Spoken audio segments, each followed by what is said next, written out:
이번 주 승부.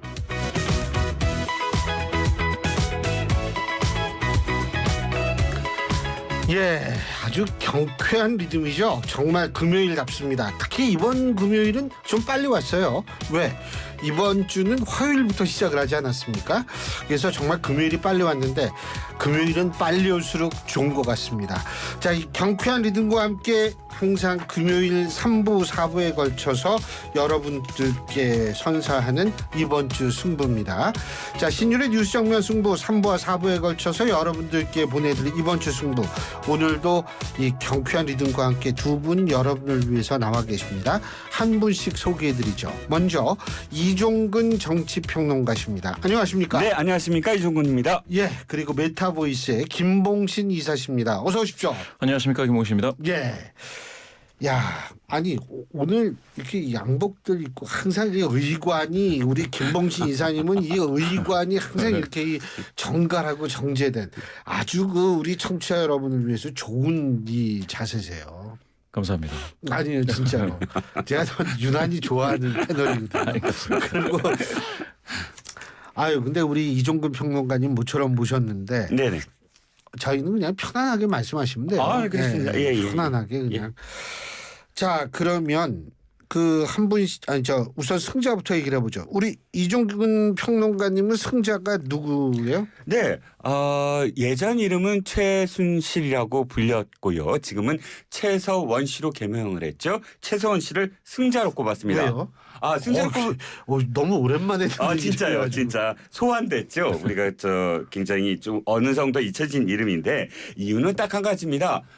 더불어민주당이 소환을 했더군요. 더불어민주당이 최근에 최고위원회에서 장시호 씨가 지인과 나눈 대화를 녹취록을 틀었습니다. 예. 그런데 왜 최서원 씨가 승자냐?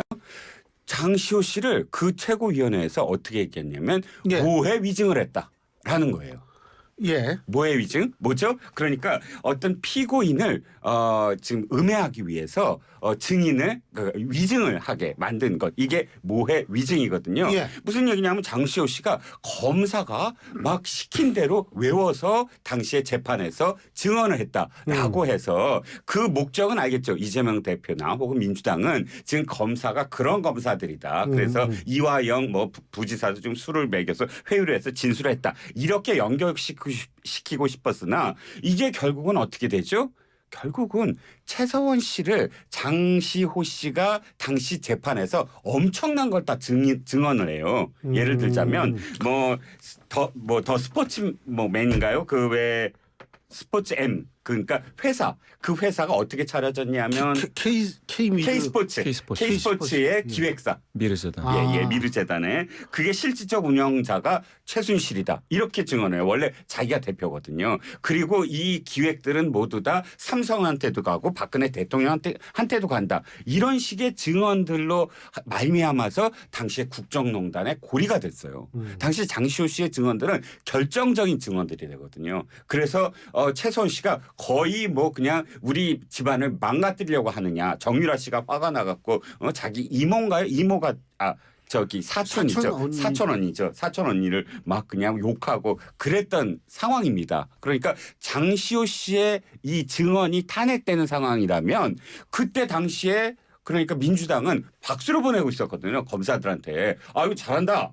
드디어 장시호 씨의 그런 그 증언으로 말미암아 최서원 씨가 드디어 이렇게 그 큰 형을 받고 국정농단의 고리가 지금부터 풀려졌다. 이렇게 칭찬을 하다가 지금은 검사가 가짜로 시켰다. 가짜로 시켜갖고 그걸 그대로 외우게 했다. 그 증언은 사실이 아니다. 그러면 거꾸로 얘기하면 최서원 씨의 그런 지금의 어떤 모든 것들이 다 거짓이다. 이렇게 연결이 됩니다. 이게 복잡하네요. 예. 근데 이제 어쨌든 당사자 검사는 아주 비열한 공작이다 지금 이러고 있잖아요. 어떻게 보세요? 글쎄요. 이게 뭐가 뭔지 저는 사실은 이종근 평론가님이 그 말씀하시기 전까지는 그냥 거의 민주당에서 그런 얘기 하나 보다 그랬는데 지금 말씀하신 걸 들어보니까 이게 복잡하네요. 엄청 얽혀 있는데요. 네. 그렇게 따지면 그러니까 이종근 평론가님께서는 이게 정말로 그러니까 민주당의 주장이 타당하다면 맞는 주장이라면 그러면 당시 그 전에 있어서 장시호 씨가 증언한 것들도 사실은 무효다. 아니 그렇죠. 이렇게 보시는 거잖아요. 이재명 아니, 대표의 박근혜 전 대통령의 탄핵 문제까지 올라갈 수 있는 거 아니에요? 그렇죠. 그러니까 지금 자가당착이라는 거예요. 제 말씀은 그것이 사실이 아니다가 아니라 그러니까 지금 이재명 대표 측이 주장하는데 대로라면 원래는 여기까지만 주장하고 싶었을 거예요. 즉 검사는 나쁜 사람들이다. 검사는 맨날 이렇게 위중을 시킨다. 여기까지만 하고 싶었을 거예요. 그런데 결국은 자가당착이 돼버리는 거죠. 자가당착. 그러니까 여기서는 말이 안 뭐 맞는다. 어떻게 되느냐 이거보다는 어쨌든 이 현직 검사 이분은 지금 굉장히 이 펄쩍펄쩍 뛰는 모양이더라고요. 이게 그렇죠. 진짜 말이 안 되는 얘기다. 그렇죠. 아. 자, 두 가지를 지금 장시호 씨가 지금 지인한테 녹취를 한 거예요. 예. 내용이 간단하게 하나는 뭐냐 아까 말씀드린 대로 부장검사가 나한테 아예 페이퍼를 줘갖고 그걸 암기시켜서 증언을 하게 했다. 라는 거고요. 두 번째는 지금 이 장경태 최고위원을 비롯해서 이 민주당은 검사가 장시호 씨하고 사귀었다. 에이? 사귀었다는 거예요. 사귀었기 때문에 그런 그런 관계 때문에 장시호 씨를 그렇게 그 위증 뭐 이렇게 시켜서 1년 6개월 만에 나오게 했다. 이걸 연결시키려고 하는 거거든요. 근데 어쨌든 뭐 검사는 이거를 철저히 지금 이 부정하고 있고. 네네. 사실 그럴 모르겠어요. 저는. 근데 이게 검사가 그렇게 하지는 않을 확률이 높지 않을까라는 그러니까 생각이 저도 듭니다. 지금 이해가 안 갑니다. 일단 이 해당 그 부장 검사는 따로 만나지도 않았고 근데 따로 연락하지도 않았고 법적 조치를 지금부터 취하겠다라고 선언을 했고요. 그 이게 그럼 직접 그 통화한 내용인가요? 이게 아니 아니면 그러니까 이거죠. 부장 검사가 나하고 통화 내역에서 내가 당사자면은 나는 손을 들겠다. 그런데 그게 아니죠. 2022년 그것도 최소한 장시호 씨가 옛날에 지금 벌써 그렇죠. 이야기잖아요. 근데 네. 재작년에 이 친구하고 그러니까 지인하고 통화한 내용이에요. 제3자하고 당사자인 부장검사랑은 없어요. 제3자하고 근데 있잖아요. 옛날에 이런 일이 있었다라고 이야기하는 그런 내용을 갖고 지금 올가맨다는 표현 잘못했습니다. 저 아직 추정이니까요. 이렇게 지금 의혹을 제기하고 있는 겁니다. 이게 뭐 복잡하네요. 아니 복잡할 뿐만 아니라 이게 단순한 승자 문제가 아니라 이거 굉장하게 이게 문제가 많이 이 진실 게임이 영향을 미칠 곳이 한두 군데가 아니겠네요. 그렇습니다. 근데 근데 어쨌든 지금 민주당은 가장 중요한 건 뭐냐면 이 검찰들이 이런 뭐 자꾸 검사들이 뭐 이렇다. 아니 그 박찬대 신임 원내대표는 박찬대 신임 원내대표가 아니군요. 저 조정식 국회의장 후보자는 지금 이 1번이 내가 할 일 1번이 이 검찰 개혁이다. 이렇게 지금 나오고 이런 게 다 연결되어 있는 거 아니에요? 그렇죠. 검찰 개혁. 사실은 이제 민주당이 과거에 2022년 대선 지선을 이제 지고 나서 나오는 어떤 연구 보고서가 있었는데 국민을 이제 세분화하다 보니까 6개의 그룹으로 그렇게 이제 세분화를 했습니다. 그래서 이렇게 봤을 때에 그 결론이 뭐냐면은 그때 이제 비상대책위원회에서 만들어진 보고서인데 민주당을 지지하시는 분들은 많은 부분 이제 생태주의라든지 어떤 성평등이라든지 이런 것들 지지하시는 분들이 많은데 민주당이 실제로는 검찰 개혁에 많이 이제 몰두했다. 뭐 이런 대목이 나오기는 합니다. 그래서 검찰 개혁을 하는 것 자체가 굳이 문제가 되는 것은 아니지만 검찰 개혁과 함께 다른 민생 현안이라든지 아니면 좀 국가 비전과 관련된 어떤 그런 것들도 같이 동시에 추진을 하면 더 좋겠다라는 생각이 하나가 있었고요. 그다음에 이제 검사들을 이게 제가 생각했을 때 그러니까 검사를 공격한다. 서로 간에 이제 공격과 이제 방어가 있을 때에 제 느낌상에는 그러니까 검사 중에서 개혁을 원하는 검사가 있으면 그 사람을 통해서 하는 간접적인 어떤 그 내부에서의 어떤 개혁의 흐름들도 좀 필요한데 지금 보면은 지난 정부 시절은 지나치게 검사를 좀 똘똘 뭉치게 만든 것은 아닌가. 그 내에서도 뭐 불만 세력이 있지 않겠습니까? 검사들 중에서도 뭐 어떻게 뭐 해보겠다. 모든 조직에는 그럴 그렇죠. 수 있죠. 그런 사람들과 손을 잡아서 어떻게 내적인 어떤 개혁 분위기를 좀 추동을 해볼 필요도 있었을 텐데 약간 좀 당시에 이제 법무부 장관 이었던 누굽니까? 추미애 추미애 장관. 장관? 예. 박범계 장관. 예. 그래서 그렇게 부닥쳐서 나가는 것들이 꼭 그 개혁에 도움이 되는 것인가라는 게 이제 지금까지 이제 흘러나온 그런 상황입니다. 그게 바로 이제 지난 정부 시절에 마지막에 검수완박까지 이제 갔었던 건데요. 지금 사실 그래서 검찰 개혁이 필요하다라는 데에 동의하는 사람들이 상당히 많습니다. 많은데 그러면 그 방법론과 어프로치 어떻게 접근을 할 수 있느냐라는 부분에 대해서는 여러 가지 이제 의견들이 있으면 그것들을 종합적으로 민주당이 잘 파악을 해야 되지 않겠느냐 이런 생각입니다. 근데 어쨌든 지금 이 해당 검사분은 뭐 완강히 부정하는 수준이 아니라 퍼적뛰고 있는 네네. 상황이기 때문에 네네. 이분이 실제로 이제 법적 조치를 한다고 하니까 네네. 이분이 법적 조치를 들어갔을 때 거기에서 나오는 어떤 그 판결에 따라서 또 이 검찰 개혁을 주장하는 이 민주당의 입장도 영향을 미칠 수밖에 없지 않을까라는 생각이 들긴 드네요. 그런데 앵커님 지금 민주당은 뭘 원하냐면 판결이나 그런 진실을 원하지 않아요. 그건 나중 얘기고 이렇게 문제 제기 자체를 지금 하는 것이 가장 중요하다는 겁니다. 아시다시피 이화영 부지사의 술판 회유 의혹과 관련해서 하나씩 변호사와 민주당이 문제 제기를 한 거를 검찰 측에 하나씩 진실을 밝히거든요. 이를테면 아이고 출정 기록 다 내놔라. 출정 기록에 다 있지 않겠느냐. 그래서 출정 기록 내놨죠. 다 내놨잖아요. 그것도 또 원래 6월 30일로 지정을 한 것만 내놓지 않고 아예 6월 18일, 6월 30일, 7월 3일, 7월 5일 네 번에 걸쳐서 가거든요. 그 나흘치를 전부 다 공개를 해요.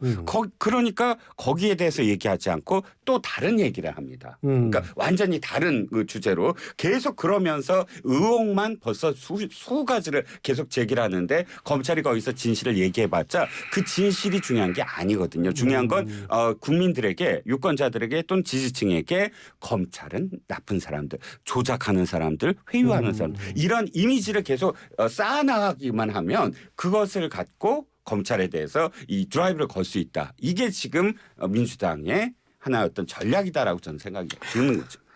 아이 뭐 사실 저 깜짝 놀란 게 뭐냐면 그 뭐죠? 저기 깜짝 놀랐던 게 뭐냐면 네. 갑자기 제가 얘기하려고 했는데 기억이 안 나요. 나이가 그 들면은 조사실의 유리창 아니 그것뿐만이 아니고 이거 예. 조국 대표하고 황운하 원내대표에 대한 특검을 지금 얘기를 하는데 네. 이것도 사실은 1심, 2심까지 나온 거고 2심까지 판결이 나오고 황운하 원내대표는 1심에서 실형선고가 나온 문제인데 이거를 특검을 하자는 검토라고는 하지만 그런 얘기 나온다는 사실 자체도 저는 조금은 놀라웠어요. 네. 근데 저 우리 김봉신 이사님 승자. 예. 저는 이제 사실 이건 약간 정치 쪽 상관없어요. 아니 떨어진 이슈이기는 합니다. 저 민희진 대표인데요. 어도의 이제 민희진 대표입니다. 그런데 이게 이제 이걸 승자라고 했다고 해가지고 그러면 그 반대편에 있는 하이브가 뭐 패자냐 뭐 그런 것도 아니고요. 사실은 법적인 갈등에 있어서 법리 싸움에 있어서 그러면 이게 뭡니까 어도의 민희진 대표가 이게 뭐가 더 맞다 틀리다 뭐 이런 얘기는 전혀 아닙니다. 다만 그러니까 이게 지금 하이브와 어도의 싸움이 이게 번지고 있고 국민적 관심사가 되었습니다. 제가 생각할 땐 진짜 최대 관심사 중에 하나가 된 것 같아요. 그런데 이게 뭐 경영권을 둘러싼 어떤 갈등이냐, 뭐 법리 싸움이냐, 아니면 하이브의 뭐 BTS의 팬클럽 아미와 어도 뉴진스 뭐 팬클럽 버니즈의 어떤 이게 소비자 이슈냐, 이게 소비자 이슈가 이게 전 세계적인 일이지 않습니까? 이게 이 정도가 된다면. 심지어는 이게 문화 충돌이냐 어떤 젠더 갈등의 연장선이냐 뭐 이런 얘기들을 많이 합니다. 그런데 제가 봤을 때 이게 오늘에 있어서 이제 민희진 대표가 승자라고 하는 거는 전 이것저것 다 떠나서 사실은 20대에서 공감대를 형성하는 정도가 좀 다른 것 같아요. 2030 여성들이요. 정확하게 말하면 남녀로서 이렇게 딱 나오지는 않는데 이게 여론조사가 있었습니다. 뉴스토마토가 이제 미디어토마토에 의뢰를 해서 5월 2주에 조사를 했습니다. 5월 5일부터 2일간 조사를 했습니다. 이건 역시 이동통신사 3사의 가상번호에서 ARS 방식으로 조사를 했고요. 더 자세한 사항은 중앙선거론사심의위원회 홈페이지를 참조하시면 되겠는데 이게 묘해요. 이게 묘하게 나왔습니다. 20대에서는요. 무려 60%가 민희진 대표가 60% 넘게 나왔습니다. 이거 어떻게 보십니까? 저는 이게 약간 좀 뭐랄까 세대 개젖이라는 표현을 썼지 않습니까? 민희진 대표가. 엑스저씨라고 표현해 주십시오. 예, 죄송합니다. 아저씨 마음이 갑자기 좀 저도 뭐 거기에 가슴에 뭐 꽂혔습니다, 속하다고 뭔가. 하는데 그런 표현을 썼는데 사실은 그렇게 그 표현을 쓰면 야 저거 심하다. 저건 문제가 된다라고 해서 공분을 살 만한 일이지 않겠습니까? 그런데 어찌된 일인지 사람들이 많이 거기에 대해서 따라하고 거기에 대해서 공감을 하고 더군다나 청년층에서 많이 좀 좋아하기도 하는 그런 상황이 좀 됐습니다. 그런 측면에서 제가 봤을 때는 그러니까 이게 마치 그 정치 쪽에서 담지 못하는 어떤 청년들의 어떤 자기네들의 분출하는 울분 그렇죠. 그런 것들이 이런 쪽으로 맞아요. 나오고 있는 거 아니냐. 정치 맞아요. 쪽에서 해봤자 지금 나왔던 청년 정치인들이 누가 있습니까? 뭐 대표적으로 이준석이 있었고요. 이준석 지금 개혁신당 대표가 있었고요. 그렇지만 성공을 했느냐 하면은 어떤 측면에서 보면은 많이 자기가 대표를 했던 당 대표를 했던 당으로부터 축출당하는 그런 과정도 있지 않았겠습니까? 그런 거 저런 거 따진다면 청년들 입장에서는 우리를 대변해 줄 수 있는 사람이 과연 누구냐라고 했을 때 이렇게 산업계에서는 아마 이 정도 대표를 해주는 사람이 있다라고 할 법도 하지 않느냐. 라는 생각이 들어서 저는 승자다 이렇게 생각을 했습니다. 법리적인 문제하고 전혀 상관없습니다. 그렇죠. 예. 그런데 그게 정책 함의가 전 뭐라고 보냐면요. 이게 지금 사실 윤석열 대통령 기자회견 그와도 연결이 되는 건데 이게 민희진 대표의 이걸 쭉 행동을 보고 발언 내용을 보면 이게 먼저 공감을 자아낼 수 있는 이런 거. 선공감을 자아내게 한 이후에 이게 논리는 그 다음이라는 거예요. 그런 젊은 사람들에게 하려면 바로 민진 대표 같은 방식, 선공감 후 논리 방식으로 이걸 접근을 해야 되는데 이게 사실 나이 들은 사람들은 뭐냐면 논리를 가지고 얘기를 하려고 하면 젊은 사람들한테 안 먹힌다는 거예요. 그러니까 이게 정치적으로 저는 굉장히 큰 함의. 지금 민희진 대표의 기자회견이라는 게 정책 함의는 전 거기 있다고 보거든요. 저 역시도 뭐 누가 옳다 누가 그러다 이 얘기를 하는 건 아니고. 네, 저도 그 민희진 사태에 대해서 상황에 대해서 한 말씀을 드리면 논란점이 두 가지예요. 워낙 원사이드하게 분리했거든요. 하이브라는 거대한 정말 그런 기업하고 조그마한 계열사죠. 그런데 당시에 모든 언론들이 하이브 편이었어요. 특히 예를 들자면 연예계에서 디스패치 위력이 어마어마하잖아요. 디스패치가 바로 예를 들어서 민희진 씨가 뉴진스는 내가 다 키웠다에 대해서 반박하고 뉴진스는 어디서 키웠고 누구누구를 소니에서 키웠고 이런 것들 뭐 하면서 모든 언론과 권력과 이쪽이 전부 다 민희진 씨를 공격하는 와중에 민희진 씨가 혼자 진짜 나서서 이걸 상대했다는 것. 그리고 두 번째는 정치적 함의로 이야기하면 싸가지라는 말을 좀 사용을 허락해 주신다면 싸가지 없음의 정치에 상당히 불편해하는 세대예요. 저도 예를 들어서 이준석 대표로 상징되는 그런데 그것이 굉장히 2030한테는 통쾌하거든요. 이평동계 저하고 동갑이잖아요. 예, 우리는 예, 갑자기 예. 그런데 어찌 됐든 저도 이 민희진 씨의 이걸 보면서 되게 마음이 불편했는데 거꾸로 이준석 또는 이준석 대표를 포함한 그 세대가 뚫을 수 없는 그야말로 이 정치의 기득권층들의 싸가지가 없든 있든 정말 진정성 있게 부딪혀 나가는 모습이 2030한테 그래 그 이준석 대표나 혹은 김재섭이란 이번 당선인 또는 뭐 김용태 당선인 이런 사람들을 응원하는 이유가 거기에 있겠구나라고 민희진 씨를 보면서 또 이렇게 유추하는 측면이 있더라고요. 제가 아까 우리 김봉신 이사님 말씀하셨는데 제가 추가적으로 다시 한번 말씀드린다면 이번 조사 미디어 토마토가 뉴스 토마토에 의해서 5일과 6일 양인가 18세 이상 1,030명을 대상으로 한 ARS 조사라는 점을 다시 한번 말씀을 드립니다. ARS 아시죠? 자동응답 방식 조사라는 거. 자, 그럼 3부는 여기서 줄이고요. 잠시 뒤 4부에서 하는데 자세한 사항은 역시 중앙선거 여론조사심의위원회 홈페이지를 참조하시면 됩니다. 잠시 뒤 4부에서 뵙겠습니다. 경기 시작. 5월 가정의 달 가족 참여 프로그램 경기도 교육청 시작합니다. 먼저 성남 교육도서관 어린이날 특별 행사로 앞서갑니다. 인형극 만들기 체험 도서관과 친밀하게 용인 학생 스포츠센터 질 수 없죠. 가족 친구와 함께하는 스포츠 게임. 몸도 인성도 튼튼. 안전 치고 나옵니다. 양주 안전교육관, 교통 일상 응급 안전교육, 이 정도면 실제 아닌가요? 멋진 경기였습니다. 가족과 함께하는 다양한 체험 활동. 5월이 지나도 계속됩니다. 여기는 경기도 교육청입니다.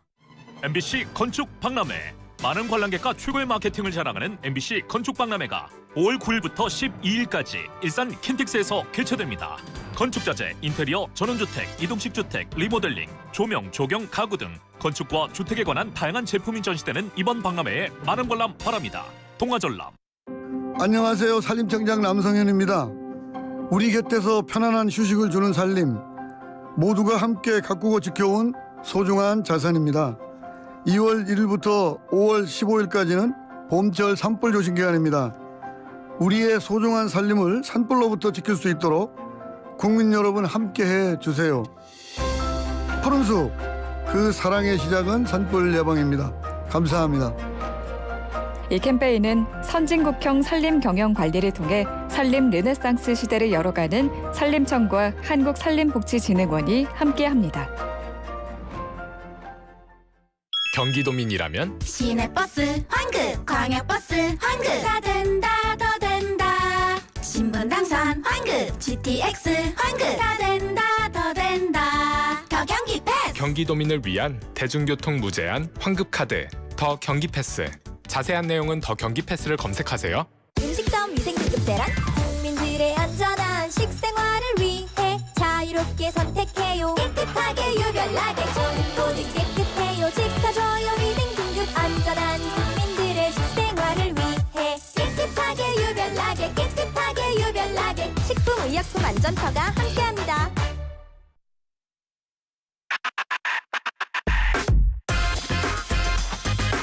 YTN 라디오 신율의 뉴스 정면 승부.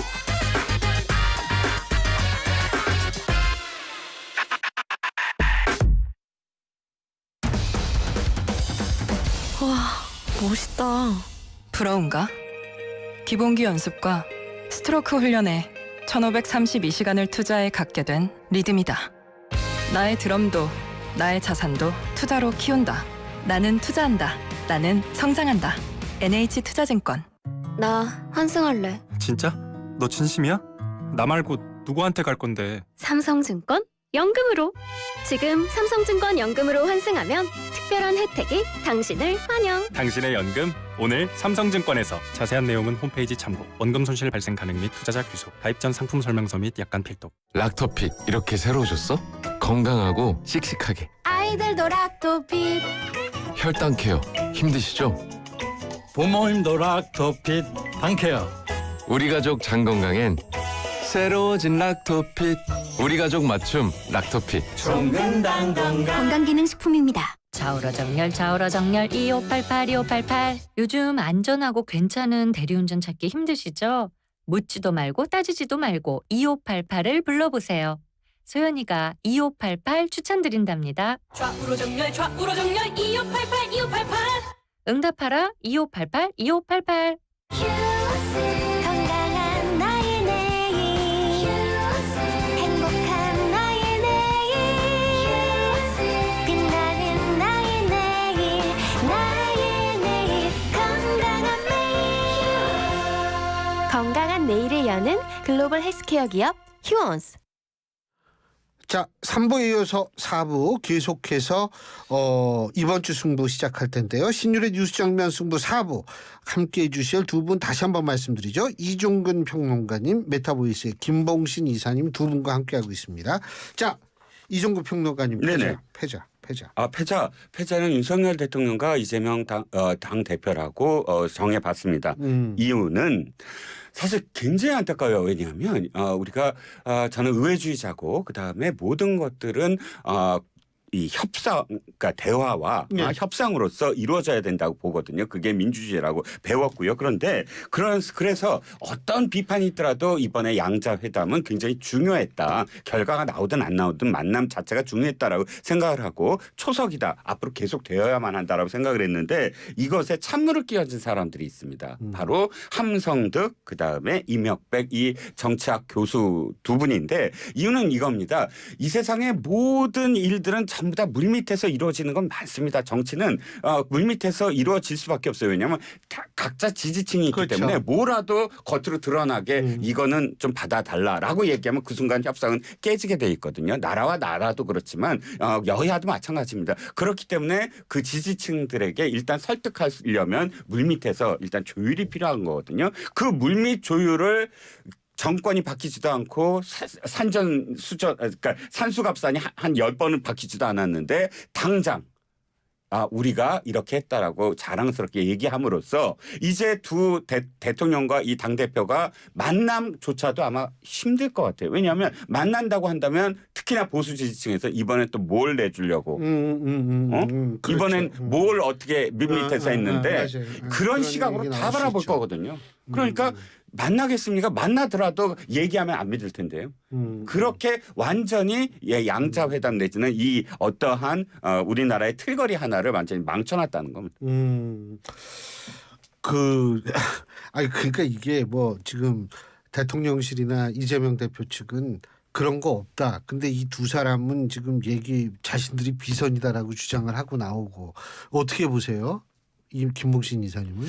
그러니까 저는 예전부터 보면은 비선이 뭐 나쁜 일을 하면 나쁜 거죠. 그런데 비선이 없던 그러니까 대통령이 있는지 그렇지 않습니까? 그러니까 비선이 어떤 역할을 하느냐 이 차이죠. 그렇죠. 그 차이가 있겠죠. 예. 좋은 역할을 하면 뭐 좋은 거고 하여간에 그런데 이제 비선이 있는 듯 없는 듯 있으면서 긍정적인 역할을 하고 그리고 공식적인 어떤 뭐라고 해야 될까 정부 기구라든지 어떤 대통령실이 제대로 역할할 수 있도록 윤활유와 같은 역할을 해준다든지 이렇게 되면 아무 문제가 없는 거죠. 그런데 제가 만약에 지금 이번에 있어서 윤석열, 이재명 두 지도자의 영수회담과 관련해서 이렇게 뭐 비선이 만났다라고 하면 저는 이 얘기를 들으면서 첫 번째 그 생각이 들었어요. 이 비선들이 굉장히 무능하다. 영수회담에서 아무 성과가 없어서 지금 여론이 굉장히 지금 차갑게 식어 있는데 그럼 도대체 뭘 한 거냐? 두 번째, 그럼 비선이 조율한 건 따로 있는 건가? 그러니까 공식적으로는 성과가 없다고는 하지만 비선이 만나가지고 조율한 게 있다라고 한다면 이거는 대중적으로 밝힐 수 없는 국민 대중 앞에서 떳떳하게 밝힐 수 없는 당당하게 밝힐 수 없는 무엇인가의 거래를 하고 온 건가? 라는 생각이 든단 말입니다. 저만 이런 생각을 하지는 않겠죠, 당연히. 그러니까 모든 상상력이 다 동원된다. 이 그런 만들 수밖에 없는 그런 상황을 만들었다. 그런 상황이 굉장히 무능하던가 아니면 굉장히 알릴 수 없는 그 무엇. 점점 더 강해지고 있어요. 그러니까 이거는 커튼을 막 수십 겹 치는 그런 진짜 막회 정치가 되는 거죠. 과연 이게 그러면 맞는 것인가? 이 비선 정치는. 그런 것도 한번 생각을 해볼 필요가 있는 거고요. 그럼 누군가는 얘기를 해줘야 돼요. 비선이 이 정도로 얘기를 했다라고 한다면 그거는 성과가 이렇게 나중에 지금은 아니지만 성과가 이와 같이 드러난다라는 것들 무엇인가가 논의를 했다. 이거 공식으로 얘기할 수 없어가지고 이렇게 물밑에서라도 이야기를 할 수 있었다. 그러니 다행이다. 세상 그래서 행복해졌다. 뭐 이런 얘기를 해줘야 되는데 과연 그럴 단계인지 아니면은 단계가 아니어서 못하는 건지 아니면 부끄러워서 얘기를 못하는 건지 한번 봐야 된다는 거죠. 아니 저는 지금 말씀하시니까 제가 이종근 평론가님은 언론사 편집국장도 하셨기 때문에 근데 이게 그러니까 이 비선이 스스로 나선 건지 아니면 언론사에서 막 좀 얘기 좀 해주십시오 해가지고 모신 건지 전 왜 이걸 얘기를 했는지 잘 모르겠어요. 제가 어쨌든 그 흐름을 보고 또 기사 흐름 또는 기사 안에서 임혁백 교수와 함성득 교수가 자기들이 얘기한 거 그러니까 실제로 이 대통령이나 혹은 당대표가 이 사람들한테 얘기한 걸 다 제하고 이 두 사람이 얘기한 것만 좀 뽑아서 봤을 때 두 사람이 언론사를 찾아간 것 같아요. 특히 임혁백 교수가 주도를 했고 그래서 이거 밝혀야 된다. 이 상황들을 밝혀야지 또 다른 어떤 음모론들이 나올 수가 있다. 예를 들어서 심평 교수 같은 분들이 뭐 나서서 내가 지금 중재를 했다 안 했다 이렇게 되면 전혀 다른 방향으로 오해할 수 있다. 그러니까 아예 밝히자라고 이야기하면서 이재명 대표한테 허락을 받았다는 거예요. 네, 지금 언론에 얘기해도 됩니까? 그래서 얘기해도 된다라는 허락을 받고 그다음에 함성득 교수한테 얘기를 해서 둘이 함께 언론사를 택해서 찾아가서 인터뷰를 했다라고 정황이 지금 이어지고 있습니다. 아니 근데 그 두 사람 다 정치학자고 솔직히 뭐 저도 좀 아는 분들인데 그거 예상을 못했는지 좀 그것도 굉장히 궁금하더라고요. 네네. 이게 도대체 그 참 김봉신 이사님 저 그 패자. 저는 패자로서 사실 윤석열 대통령을 꼽았습니다. 네, 현직 대통령을 패자라고 하기가 상당히 그 저항감이 좀 있긴 있습니다. 그렇지만 제가 이제 대통령실이 아니고 윤석열 대통령이 패자다라고 하는 거는 이번 기자회견을 두고 이번 기자회견에 대해서 어떻게 보면은요. 이게 굉장히 오랜만에 기자회견일 수 있고요. 그리고 이번 국회의 마지막을 또 보여주는 다음 이제 국회가 뭐 개원을 하게 되면 이제 모르겠는데 그런 기자회견이고 또 정말 거부권을 행사한다면 10번째 거부권을 앞두고 있는 그런 기자회견이지 않습니까? 그럼 뭔가 저는 다른 게 나올 줄 알았습니다. 그렇죠. 다른 거라는 건 뭐 예를 들면 언론이 이렇게 선물해 줄 수 있는 큰 거.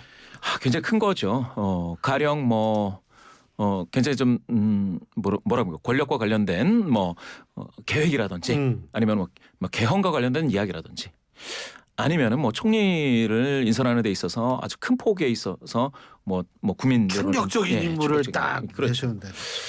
30대 장관 이야기가 나왔었지 않습니까? 거기에 뭡니까 2022년 직전에 그 공약이 있었던 그런 것들은 좀 파격적인 뭔가가 좀 나오고 그리고 사실 기자회견 끝나고 나서는 이게 제가 생각했을 때는 여기 두 분 뭡니까 교수님하고 평론가님은 뭐 연배로 따지면 제 대선배님인데 제가 볼 때에는 이 사람이 마지막까지 지켜야 되는 거 있지 않습니까?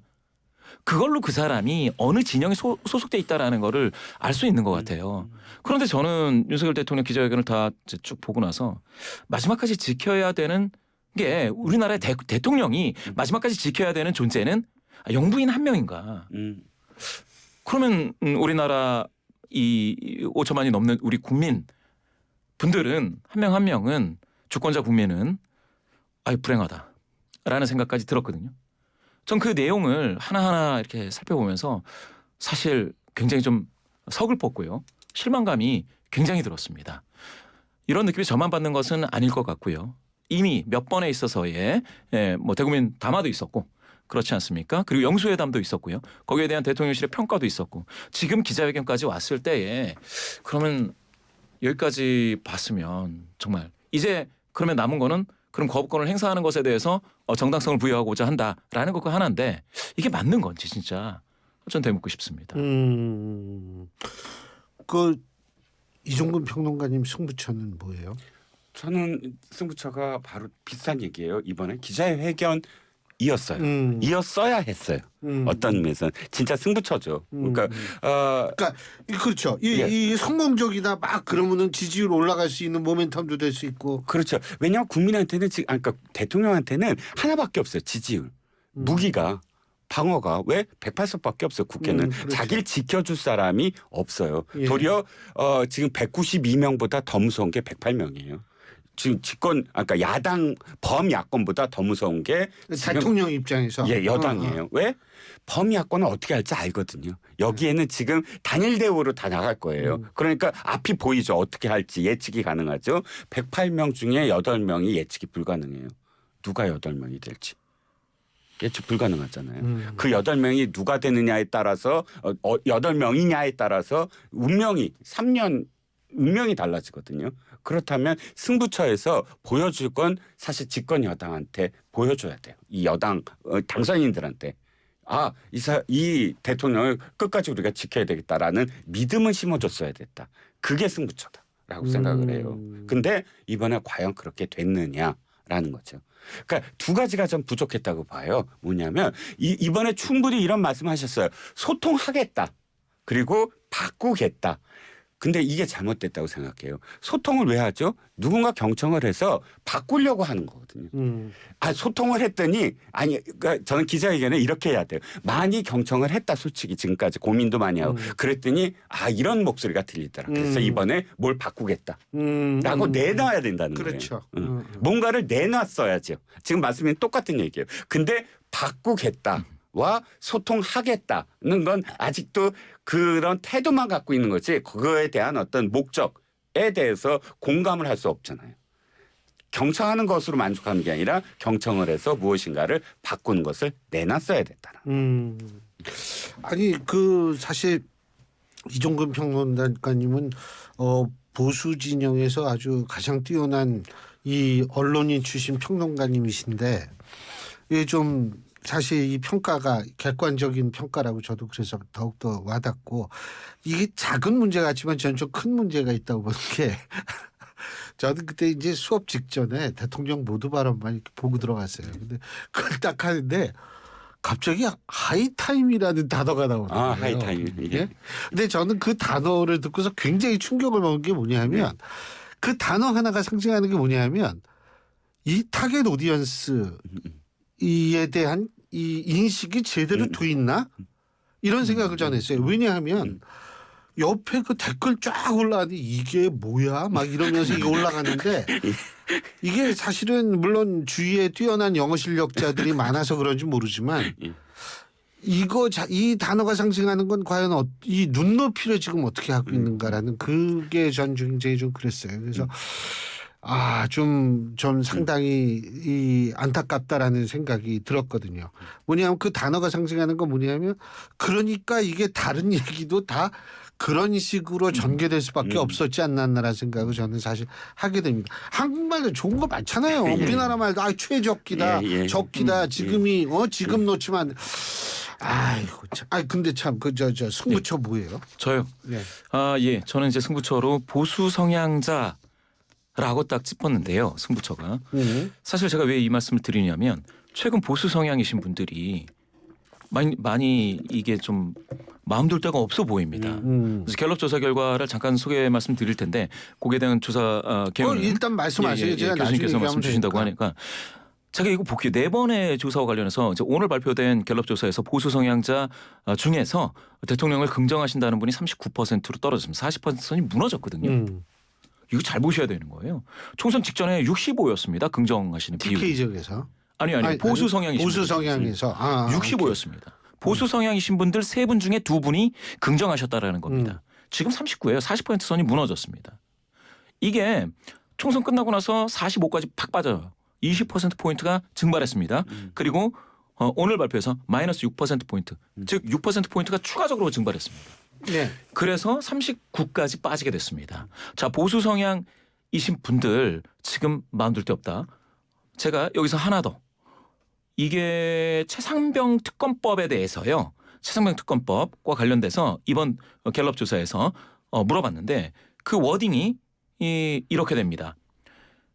지난해 집중호우 실종자 수색 중 사망한 최상병 사건은 현재 공수처와 경찰이 수사 중입니다. 그러나 이번 사건의 특검 특별 검사제를 한다고 보십니까? 그럴 필요가 없다고 보십니까? 근데 도입해야 한다라는 응답이 보수 성향이신 분들 중에 43 나왔습니다. 예. 보수 성향이신 분들 중에 그럴 필요 없다. 특별 검사제 필요 없고 지금 공수처와 경찰이 수사 중인 것으로 괜찮다는 의견이겠죠. 그럴 필요 없다가 47입니다. 5차원에서 대등합니다. 자, 이걸 한번 보셔야 돼요. 그러면 보수 성향이신 분들 중에서 최상병 특검법에 대해서는 찬성하는 비율이 43. 그런데 보수 성향이신 분들 중에 대통령 평가를 했을 때 잘하고 있다는 긍정평가자들은 40%선이 무너졌습니다. 이거요. 이제는 보수 성향이신 분들조차도 이와 같이 대통령에 대한 현직 대통령에 대한 평가가 박해지기 시작하면 이거는 걷잡을 수 없이 된다는 것이죠. 전체 평균 지금 24%거든요. 예. 대통령 긍정률. 예. 이게 빠지기 시작하면 확 빠진다는 겁니다. 2016년에 박근혜 전 대통령이 29에서 긍정률 29에서 5%까지 빠질 때 불과 4주 만에 다 빠졌습니다. 24% 증발했었어요. 저는 그래서 보수 성향자 중에서 윤석열 대통령 어떻게 하시는지 또 이재명 대표 또 어떻게 하시는지 보수 성향이신 분들이 어떻게 생각하면 지금 뭡니까? 캐스팅 보트를 쥐고 있을 수도 있겠다. 음. 그런 생각에서 승부처라고 말씀드렸습니다. 지금 김봉신 이사님이 말씀하신 여론조사는 한국갤럽의 자체 정례 여론조사입니다. 5월 7일부터 5월 9일까지 전국 18세 이상 1000명을 대상으로 전화조사해온 인터뷰 방식, 그러니까 전화 면접 방식의 여론조사를 실시한 거고요. 95% 신뢰 수준의 표본 오차는 플러스 마이너스 3.1%포인트, 응답률 11.2%포인트. 자세한 사항은 중앙선거 여론조사심의위원회 홈페이지를 참조하시면 되겠습니다. 근데 이거 어떻게 보세요? 그 보수 유권자, 이게 보수층도 지금 흔들린다라는 말씀이신데 동의하십니까? 그렇죠. 집권 여당이 분화돼서 그 지지층이 분화되는 이유가 집권 4년차, 5년차에 그 새로운 어떤 그런 그 승계의 후보를 지지하는 층과 현 대통령을 지지하는 층이 서로 부딪힐 때거든요. 예를 들어서 친노, 그러니까 노무현 대통령 말기에 친노와 정통들, 정동영을 뭐 지지하는 사람들이 그 지지자들이 싸우듯이 지금 벌써부터 한동훈 비대위원장을 지지하는 그런 모임과 그다음에 윤 대통령을 지지하는 사람들과 커뮤니티에서 아주 반목이 심해지고 있어요. 벌써부터. 이게 지금 말씀하신 거에 또 다른 어떤 형태의 지금 분화거든요. 그러니까 윤 대통령에 실망한 일부 지지층들이 마음둘 곳을 빨리 벌써부터 지금 차기를 빨리 생각을 해야 되겠다. 이런 식의 어떤 생각들을 갖고 있으면 사실상 레임덕이 집권 여당 지지층에서부터 시작이 된다는 거죠. 예, 알겠습니다. 참 복잡한 게 대한민국 정치판이에요. 예, 오늘 두 분 말씀 여기까지 듣겠습니다. 고맙습니다. 네, 감사합니다. 예, 지금까지 이종근 정치평론가, 메타보이스의 김봉신 이사 두 분과 함께했습니다.